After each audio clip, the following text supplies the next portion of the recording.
Hey, what's up mga kaballers? Maligayang pagbabalik sa aking channel. Halina't pag-usapan natin ang balitang Golden State Warriors dehado sa Kings. 2 players out sa Warriors. Kilalanin at balitang LeBron James may sinabi matapos ang laban nila sa Suns. Tara't pag-usapan natin yan dito sa Basketball Hot Shots.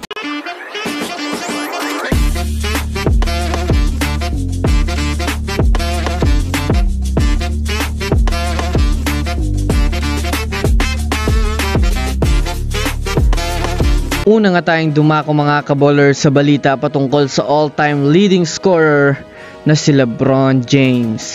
Sa nangyaring laro nga mga kaballers ay masasabi nating ginulat nga po nitong si LeBron James sa mga Lakers fans dahil sa pangalawang laro pa lang mga kaballers ng regular season ay nasa playoff mode agad si LeBron. Masasabi nga po natin mga kaballers na si Anthony Davis nga po ang halos kumana sa laro, ngunit si LeBron James pa rin nga po ang tumapos kanina sa Suns na para nga bang hindi pa din tumatanda hanggang sa ngayon.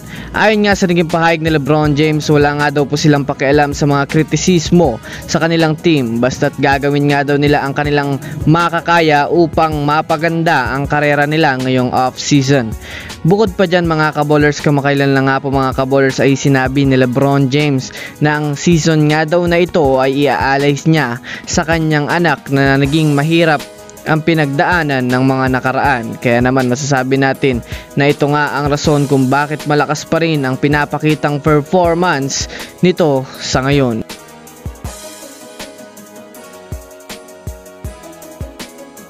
Dumako naman tayo mga kaballers sa balita ngayon patungkol sa kupunan ng Golden State Warriors.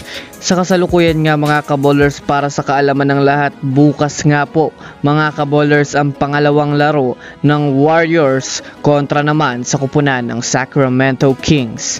Marami nga ang nagsasabing dihado nga daw ang Warriors bukas dahil na rin sa hindi pa rin makakapaglaro si Draymond Green dahil sa injury. Samahan mo pa mga kaballers ng out nga kaagad itong si Rudy Gay sa Warriors, kaya naman mababawasan nga talaga ang mga role players ng GSW.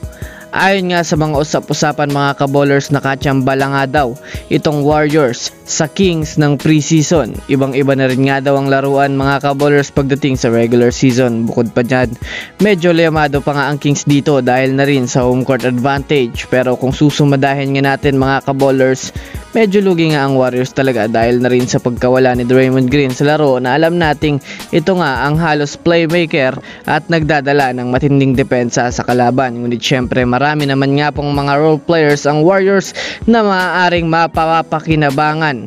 Ang kailangan lang nga po talaga nila mga kaballers ay mag-step up lang ang bawat isa sa kanila upang matulungan nila sa opensa ang kanilang kupunan. Kaya naman abangan na lang natin mga kaballers ang magiging laro ng Golden State Warriors kontra sa kanilang karibal na Sacramento Kings. So that's it for today's video mga kaballers. Yan lang ang ating pag-uusapan sa ngayon. Pindutin ang subscribe and hit nyo na rin ang notification bell para sa susunod na updates sa mundo ng basketball. Again, this is Basketball Hot Shots. Thanks for watching.